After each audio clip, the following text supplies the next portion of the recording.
లోక్సభలో ప్రతిపక్ష నేత రాహుల్ గాంధీ వ్యాఖ్యలపై దుమారం కొనసాగుతోంది. రాహుల్పై సభా హక్కుల ఉల్లంఘన నోటీసు ఇవ్వాలని కేంద్ర మంత్రి కిరణ్ రిజిజు డిమాండ్ చేశారు. ప్రధాని మోదీ హర్దీప్ సింగ్ పూరిపై రాహుల్ అసత్య ఆరోపణలు చేశారని మండిపడ్డ కిరణ్ రిజిజు సాయంత్రం 5లోగా ఆయన వివరణ ఇవ్వాలని డిమాండ్ చేశారు.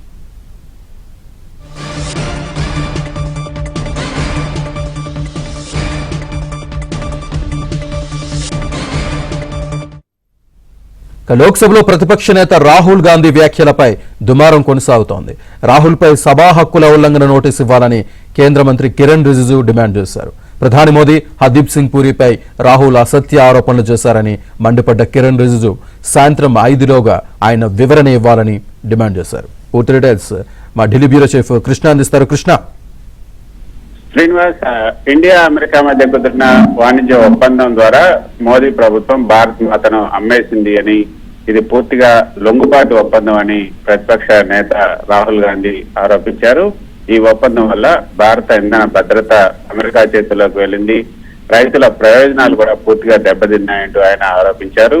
కేంద్ర పార్లమెంట్ వ్యవహారాల శాఖ మంత్రి కిరణ్ రిజిజు ఈ రోజు మాట్లాడుతూ కొద్దిసేపు క్రితం లోక్సభలో ప్రతిపక్ష నేతగా ఉన్న రాహుల్ గాంధీ సభను తప్పుదారి పట్టించేలాగా ఆధారాలు లేని ఆరోపణలు చేసినందుకు ఆయన పైన ప్రివిలేజ్ నోటీస్ ఇవ్వనున్నట్టుగా తెలిపారు.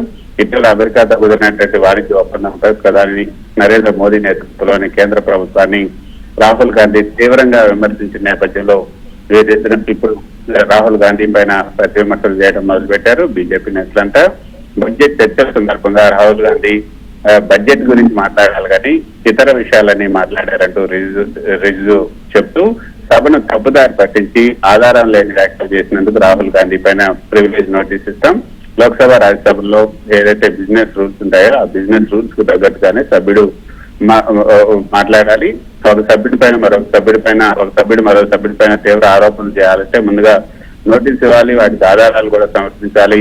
తాను సభాధ్యక్షుని దగ్గరికి వెళ్లి రాహుల్ గాంధీ చేసినటువంటి ఆరోపణలు సభలోనే ధృవీకరించాలని కోరినట్లుగా రిజిజు తెలిపారు. ప్రధాని దేశాన్ని భారత ప్రయోజనాలని అమ్మేశారంటూ రాహుల్ గాంధీ నిరాధార ఆరోపణలు చేయడం, దానికి ఆధారం ఏంటి, అసలు కేంద్ర మంత్రి హర్దీప్ సింగ్ పూరిపై కూడా ముందస్తు నోటీసు లేకుండా తీవ్రమైనటువంటి ఆరోపణలు చేశారు. కాబట్టి ఎలాంటి ఆధారాలు లేకుండా విధి విధానాలు పాటించకుండా ఆరోపణలు చేసినటువంటి ఏదైతే రాహుల్ గాంధీ చేసినటువంటి ఆరోపణలు ఉన్నాయో వాటన్నిటినీ కూడా రికార్డుల నుంచి తొలగించాలి. ముఖ్యంగా ఆయన చేసినటువంటి అబద్ధపు ఆరోపణలు, నిరాధారపు ఆరోపణలు కూడా తొలగించాలని ఆయన డిమాండ్ చేశారు. ఈ దేశాన్ని ఎవరు కూడా అమ్మలేరు, ఎవరు కొనలేరు. ఆయన రాహుల్ గాంధీ దేశాన్ని ఎవరు అమ్మేశారు, ఎవరో కొనేశారంటూ ఆయన అంటున్నారు.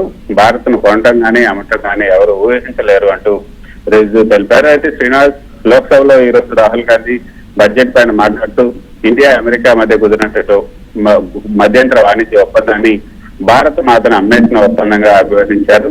ఇది పూర్తిగా లొంగుబాటు ఒప్పందం, దేశ ఇంధన భద్రతను అదేవిధంగా రైతుల ప్రయోజనాలను కూడా ప్రమాదంలోకి నెట్టిందని ఆయన ఆరోపించారు. యూనియన్ బడ్జెట్ పై చర్చలో ఆయన మాట్లాడుతూ ఇది ఇండియా కూటమి ప్రభుత్వం అనుకుంటుంటే ఈ ఒప్పందం చర్చలు జరిపి ఉంటే అమెరికాను సమాన భాగస్వామిగా చూడాలని పట్టుబట్టారని కూడా ఆయన చెప్పారు. మీరు భారత మాతను అమ్మేశారు, భారత మాతను అమ్మేందుకు మీకు సిగ్గు లేదా అంటూ కూడా ఆయన గట్టిగా వ్యాఖ్యానించారు. ఈ ఒప్పందం కింద భారత ఇంధన భద్రత బలహీనపడింది. ఇకపై భారత్ ఎక్కడి నుంచి సమృద్ధి చేసుకోవాలో కూడా అమెరికా ప్రభావం ఉంటుంది. అమెరికానే చెప్తుంది మీరు రష్యా నుంచి చేసుకోవాలా లేదా వెనిజులా నుంచి చేసుకోవాలా, ఎక్కడి నుంచి మీరు సమృద్ధి దిగుమతి చేసుకోవాలో అమెరికా డిక్టేట్ చేస్తుంది. అలాగే అమెరికా వ్యవసాయ ఉత్పత్తులు భారత్ మార్కెట్ లో కూడా పెద్ద ఎత్తున రావటం వల్ల భారత రైతులకు భారీ దెబ్బ కూడా తగ్గుతుందని కూడా ఆయన హెచ్చరించారు. ఇక టెక్స్టైల్ రంగం కూడా ప్రస్తుత విధానాల వల్ల తీవ్రంగా దెబ్బతింది, పూర్తిగా నాశనమైందని కూడా రాహుల్ గాంధీ ఆరోపించారు. ఇక ముందు ప్రధాని నరేంద్ర మోదీ జాతీయ భద్రతా సలహాదారు అజిత్ దోవల్ చేసిన యుద్ధాల యుగం ముగిసింది అంటూ వ్యాఖ్యలను ప్రస్తావిస్తూ వాస్తవానికి మనం యుద్ధాల యుగంలోకి ప్రవేశిస్తున్నామంటూ రాహుల్ గాంధీ ఈ సందర్భంగా ప్రసంగించారు. Right Krishna, thank you. అసలు లోక్సభలో రాహుల్ గాంధీ ఏమన్నారో ఒకసారి చూద్దాం. Businessman called Mr. Anil Ambani. I want to ask the question, why is he not in jail? The reason he is not in jail is because his name is in the Epstein files. That's why he's not in jail. Rahul ji, जो भी I'd also like to ask Mr. Hardeep Puri who introduced him mister chair to Epstein. Mister Rahul no no I know who introduced him. आप एक बात मेरी सुन लीजिए पहले कि चाहे आप अनिल अंबानी मैं कह रहा हूँ मैं Anil Sir, I Ambani know who introduced him. जो जिस And तरीके Mr. Hardeep Puri knows who आप ये introduced him. चार्जेज लगा रहे हैं We both agree. वो इस सदन का सदस्य नहीं है। जब आप किसी के ऊपर आरोप लगाते हैं वो भी बहुत सीरियस किस्म का आरोप लगाते हैं तो उसके लिए आप पहले नोटिस मोशन देना होता है और नहीं तो आपका एलिगेशन है आपका जो आरोप है उस पे जो कागज है या जो मटेरियल है उसमें ऑथेंटिकेशन करके आप प्रस्तावित करना होता है। बिना एलिगेशन को आप सब ये बिना ऑथेंटिकेशन के आप एलिगेशन देंगे तो कोई मतलब नहीं है। आप जो इस हाउस में मेंबर नहीं है उसका नाम ले रहे हो और हरदीप सिंह पुरी एक कैबिनेट मिनिस्टर है उसका नाम लेकर के बराबर आरोप लगाते रहे। चेयर से टोकने के बाद वो पहले बोलते हैं सॉरी फिर नाम लेते हैं। खुद बोलते हैं राहुल गांधी की ठीक है नाम नहीं लूंगा रूल में नहीं तो नहीं लूंगा फिर तुरंत नाम लेते हैं।